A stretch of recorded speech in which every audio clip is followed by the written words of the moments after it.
The HDTX just got even better. What's up guys, my name is Marc Steiner, and today we're going to be talking about Firmware 2.0 for the Deity HDTX. Let's get right into it. So the first thing you're going to want to do is actually update your HDTX to Firmware 2.0. So what you're going to do is click the link I've left in the description down below. You're going to download the update file. Once you have that, you're going to unzip it. You're going to drag the bin file onto a blank micro SD card. You're going to insert that micro SD card into the HDTX, and you're going to hit update. And after it's updated, you've unlocked all the awesome features we're going to be talking about today. The first new feature from this update is the ability to now format your card and check the capacity of your card. This is something you couldn't really do before. You kind of had to guess, and it would show you how much time was left you had to record. But for me, this was never really an issue because I use a 64 gig card. I have over 60 hours of playback time on this thing.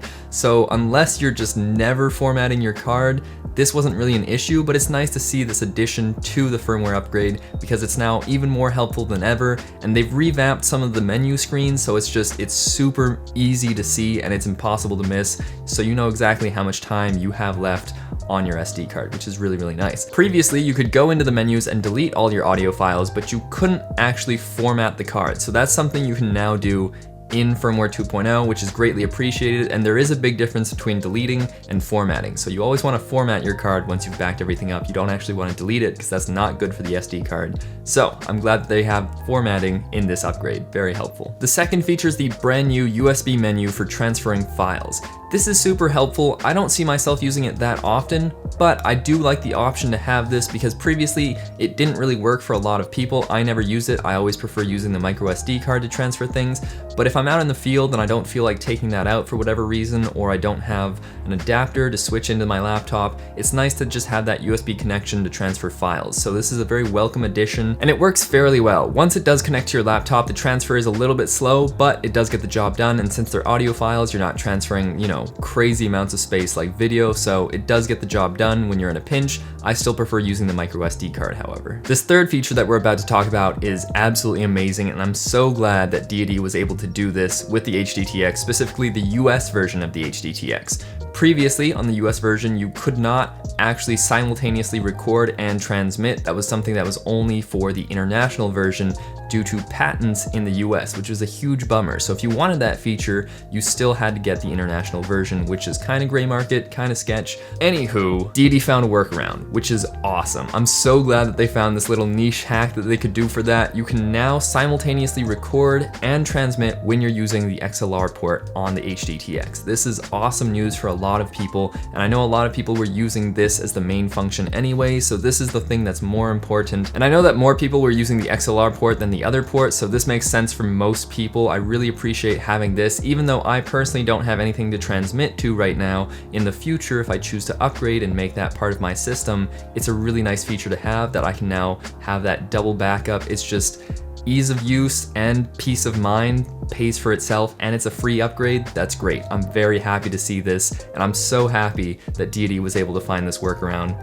Props to you guys. One feature I would like to see in the future is the ability to turn off transmitting if you're not using it. Right now, there's no way to actually turn that off, and I feel like most people who are getting this do want that functionality, but for me, who doesn't have anything to transmit to, you can't turn this feature off. So I'd like the choice to turn it off in a future firmware update if that's at all possible. This last feature that we're about to talk about is absolutely amazing, and I know it's hard to top the one we just talked about, but this one is arguably even better. You can now use the HDTX as a USB audio interface. This is a game changer for a lot of people. If you're like me, your HDTX was the first foray into high-end audio equipment, and you don't have an awesome audio setup that's expensive and complicated to plug into your computer. So if you ever want to use it as a live streaming device or a USB device as part of your computer interface, you couldn't have that option. But now you can, and it's plug and play, which is just awesome. So now you can use your professional high-end audio equipment on your laptop, and that's a game changer. Full disclosure, I had quite a hard time trying to set this up on my 16-inch MacBook Pro.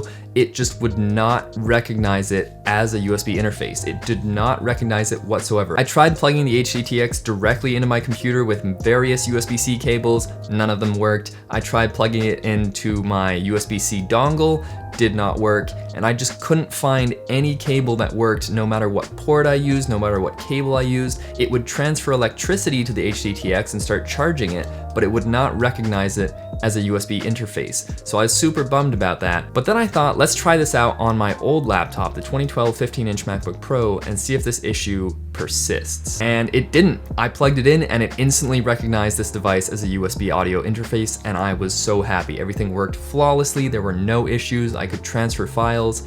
Everything worked flawlessly when plugging into a USB-A system. So I don't know if it's a USB-C MacBook Pro issue. I don't know if it's a USB-C issue. I don't know if it's a USB-C hub issue. For whatever reason, I couldn't get it to work on my USB-C hub or my 16-inch MacBook Pro, but on my old MacBook, it worked flawlessly as advertised. So I don't know if that's something on my end or if something that Deity needs to fix in a future firmware update, but this is a very welcome upgrade for a lot of people, and I think it's really exciting, but I would like to see it work on my current setup, not an older setup. So the HDTX is already an awesome transmitter and recorder, and I think that most people who are going to be using this as a USB audio interface know that, and they're not actually going to be using it to record into their laptop. What they are going to be using it for is live streaming, because now you can get that pro audio sound directly for live streaming, and that's a game changer. Especially in these times that we're living in right now, it pays to have a very, very high-end audio system plugged directly into your laptop for live streaming, and that's going to set you above